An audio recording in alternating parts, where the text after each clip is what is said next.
อันตัวผ้าเกิดตัวผ้าตายความคิดของเฮาความคิดความยึดความติดความปรุงความแต่งอยากให้เป็นจังซั่นอยากให้เป็นจังซี่นี่เด้มันตัวอื่นเด้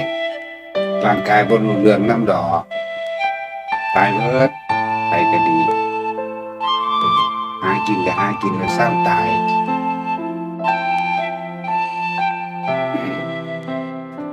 จังว่าแต่ละคนมันอีหยังกันนักหนา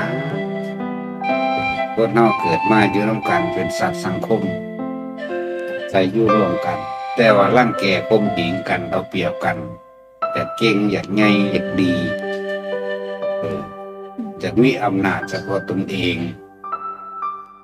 เป็นบาปเป็นจังซั่นอีหลีเด้บัดนี้แต่ว่าบ่รู้